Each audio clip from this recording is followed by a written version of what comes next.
Every year, millions of high school students across America take high-stakes standardized tests.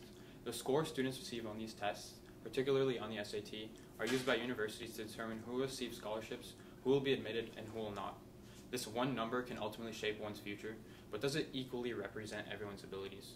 Good morning, my name is Omar Mansi, and today I will be analyzing the inquiry, to what scope do standardized tests hinder college acceptance rates of U.S. African American high school students, compared to whites, due to potentially racially biased test questions?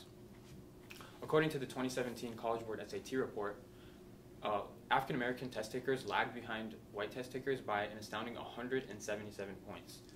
The main reason for this, according to Veronica Santelises, professor at University of Pontificia, using her differential item functioning, which is an advanced statistical procedure, she found that item difficulty is explained by two main factors: semantic ambiguity and culture familiarity. Semantic ambiguity is essentially words that have different meanings between races. So, for example, from Clifford Hill's studies, he found the word home actually has somewhat different meanings. So, for most whites, home means direct family, but he found for many African Americans, home also sometimes included extended family. So, he found that African Americans got this question wrong more frequently than whites. And an example of culture familiarity was it was actually used on a previous SAT, was the word regatta, and it was pretty controversial because it means a series of boat or yacht races as a sporting event, and this is more likely to be known by upper middle class children who are generally white. So African Americans who are not familiar with the term got the question wrong. These biases within the test themselves help explain why the racial bias, the racial gap in scores exist. But some argue that it is not a complete explanation, that another factor, another perspective, regardless of race, should be considered, which I kind of previously referenced, is socioeconomic status. And Matthew Neuster, a professor at the University of Evansville, explains that 60% of the variance in student achievement is explained by out-of-school variables, and these include family income, level of food insecurity, access to high-quality primary education, and language spoken at home. Yes, these generally disadvantage people of lower socioeconomic background, but that does not necessarily undermine the argument that African Americans face unfair difficulty due to standardized tests. This is because the very people of lower socioeconomic background are more frequently African American than white, as seen in the data by Annie E. Casey Foundation, where 34% of Black or African American children live under the income poverty line, compared to only 12%. And these African American children do not get the same resources that most white children have, so they don't get access to extra test prep, and they mostly don't receive the cultural experiences that make the test easier for them. So they're generally disadvantaged compared to whites. But what are the effects of these cultural biases? How does this resultant score gap that arises from them curtail college admission of African Americans? The short answer is sadly a lot. Everyone knows colleges use SAT scores in order to determine whether or not they're going to accept someone, but when these scores systematically underestimate the entire Black student population, a large problem of representation arises.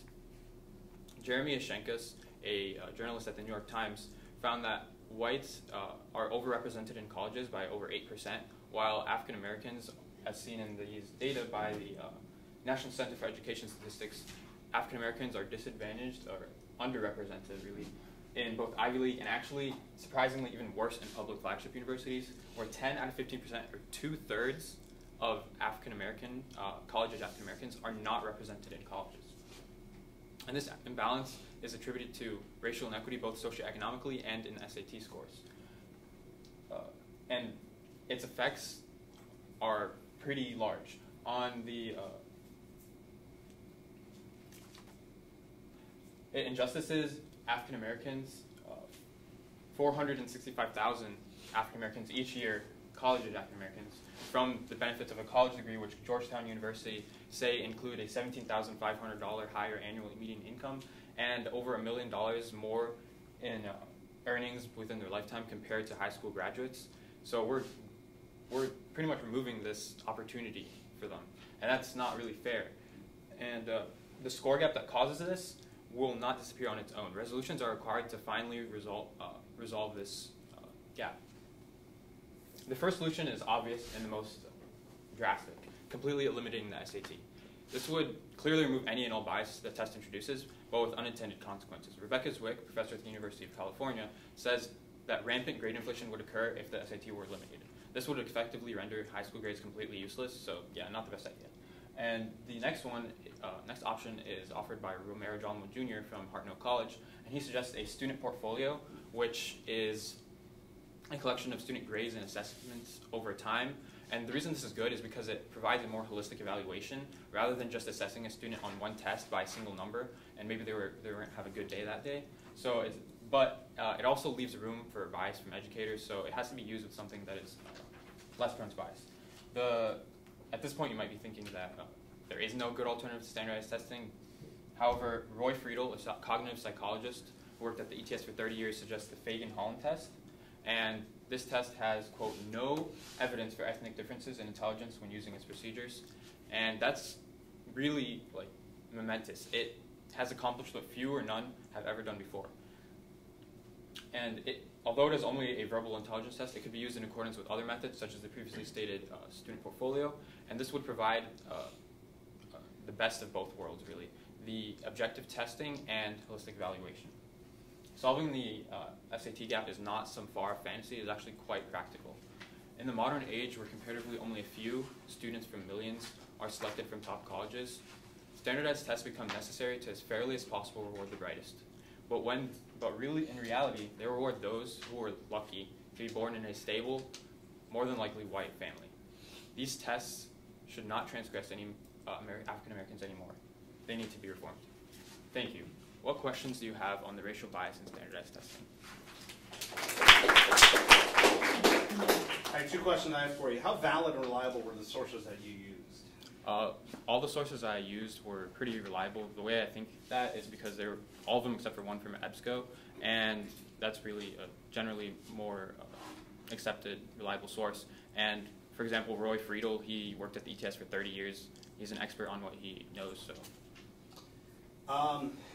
And I know you were focusing on the inadequacies of the SAT. What about the other standardized testing that schools here in Florida? We have end of course exams, we have benchmark tests, we have 9 million things of testing in Florida. Do you see that? Do you think the kids that are minorities are having a more disadvantage with those other tests also being added on? I'm sure they do, but I couldn't find as much research on it. That's why I didn't really include it. But yeah, most likely. All right, cool. Thank you.